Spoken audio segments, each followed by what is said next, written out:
Hello, takulandirani kuno ku Mabena Studio. Tabweranso ndi uthenga wina wa mtumiki wathu Twaibu. Mverani uthengawo komanso mutumizire achibale ndi alongo kwina kulikonse kumene ali, kuti nawonso amvere. Tili mu nthawi ino yotsiriza. Mama wa uno ndimati nditafika ndi cholengezachi kwa ukhuzika kumtima kwanu kwamene tingayenderere limodzi mukamvedwe ka uzimu kachifundo kuchitira anzathu amene ali pa chipinjo chachikulu kwambiri mdziko la South Africa. Ndikunena abale ndi alongo amene adapita kukafuna ntchito ku dziko la South Africa. Ndimati ndikudziwiseni mpingo kuti anzathu ali pa chipinjo agweredwa ndi tsoka losakidwa ndi boma la South Africa, kumangidwa ndi kusekeredwa malo olekanalekana.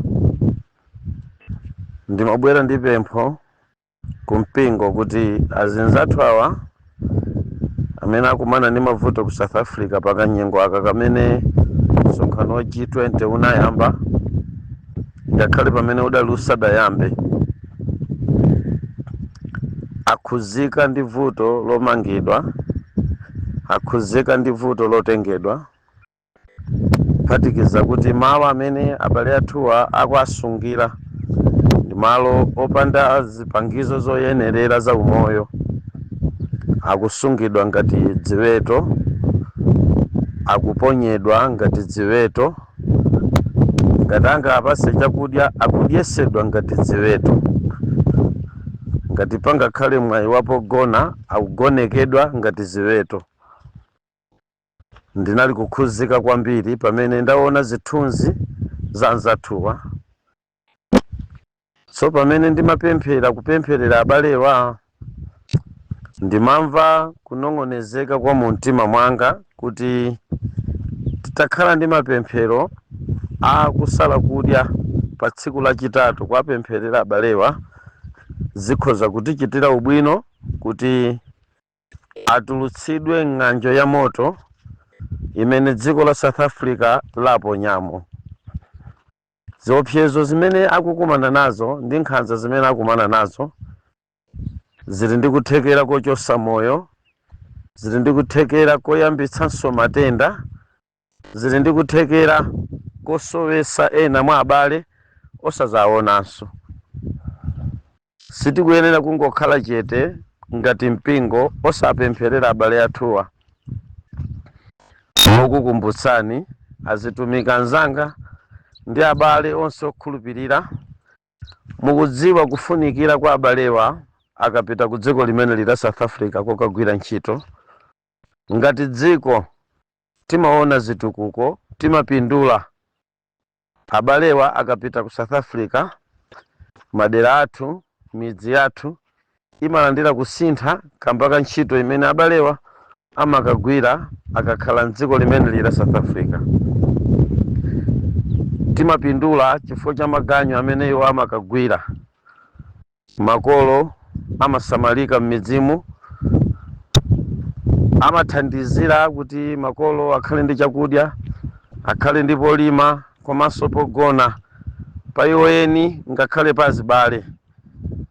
Ana ena amaphunzira masukulu m'Malawi muno mpaka kumaliza ndi kudzakhala mwina bwana kumene kamba ka ntchito imene anyamatawa amakagwira ku dziko la South Africa. Ngati dziko ulova unatichepera wa anthu ochuluka amene sukulu sanapange, mwina anapanga koma kuthekera kogwira ntchito kwathu kuno sikupezeka, akapita mdziko limeneli amakapeza ufulu ndi mtendere wa magwiridwe a ntchito ku mayiko awo, komanso amakapera ndi maufulu ogwira ntchito ku mayiko amenewa. Ichichi ndi chinthu chodandaulitsa kuti kugwidwa kwawo kukubweza zina mwa zitukuko zimene tikadalandira ngati dziko. Chachiwiri, abale amenewa ndi mamembala ku mipingo yolekanalekana ku dziko lino la Malawi.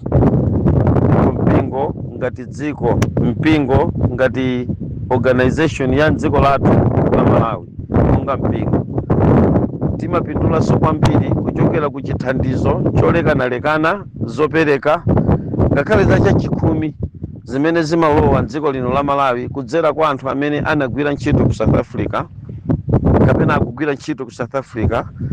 Ndikuti mpingo uli ndi choyenera kuwapempherera abalewa, uli ndi choyenera kuyamikira chimene abalewa amachita, uli ndi choyenera kukhuzikira kapena kudandaula chifukwa cha zimene abalewa amakapanga ku South Africa ndi kuchitira mipingo yathu kuno ku Malawi. Azitumiki panokha mujoine nane nkupempheraku chifukwa abale akumeneku ena anazipangira zisankho zopereka za zikhumi m'makomo mwawo komanso m'mipingo mwawo, ngakhale kwa ena mwa atumiki amene tilipo ku Malawi kuno timalandira nawonso zithandizo zochokera kwa abale amenewa. Lero abale aja amene amayima nafe muzowawa, amayima nafe mumtendere, agweredwa ndi chipinjo. Tilibe chimene tingabwezere kupotula kwathu kulira anthu amenewa mdzanja la Mulungu. Mokupemphani mpingo tiyeni lachitatu tidzakhale pa magawo amapemphero kupempherera anzathu amene agwidwa ku South Africa komanso amene akusowesedwa mtendere ku dziko la South Africa. Musayiwale kuti kumangidwa kwawo kukhalanso kutseka kwa zithandizo zolekanalekana zimene anthu amenewa amapereka, kukhalanso kutha kwa ndondomeko zina zimene iwo amayikapo manja awo kuno ku Malawi, pa mpingo, pa dziko, ngakhale pa chibale. Mwakufuna kwa Mulungu ndi mwa zifundo za Mulungu tiyenera kuwakumbukira abale amenewa m'mapemphero kuti Ambuye athandize polowererapo kwawo kuti aomboke ku chipinjo chimene chapeza dziko la South Africa. Mundilole abale mwa Ambuye amene muli ndi kuthekera ukakupezani tidzakhala ndi mapemphero kuchokera mmamawa wa lachitatu kulekezanso madzulo lachitatu, ndipo mapempherowa ndipo masuka ena kupemphera nawo magawo asadalowe kusala kudya, koma iwo amene ali ndi kuthekera alinso ndi kuthekera kodzapemphera tonse tikasala kudya. Tiyeni tikumbukira abale amenewa. Mwa ena amene muli ndi kuthekeranso konse kuti abale anuwa ena ayo mukwadziwa mayina muli nawo m'magulupumu, tumizani mayina awa kuti mwinanso pena tikupemphera tikhoza kumathandizika mayikiza mapemphero ochulanso mayina awo. Timati Mulungu awombole ku ukapolo ndi ndende imene boma la South Africa lagwira abale athu. Mundilole mpingo kuti tikhale limodzi pa mapemphero amenewa, mwakufuna kwa Mulungu kuchitike ndi chifuniro cha mwakufuna kwathu chichitikenso. Pamodzi tingathe kusintha kanthu, pamodzi tingathe kupereka yankho la uzimu kwa abale athu amene ali mundende kapena m'manja mwa boma ndi m'manja mwa chiopsezo mdziko la South Africa. Ambuye akudaliseni. Ine m'bale wanu Twaibu Ahmadu Hamidi Ali. Zikomo m'bale wa mpingo. Amen.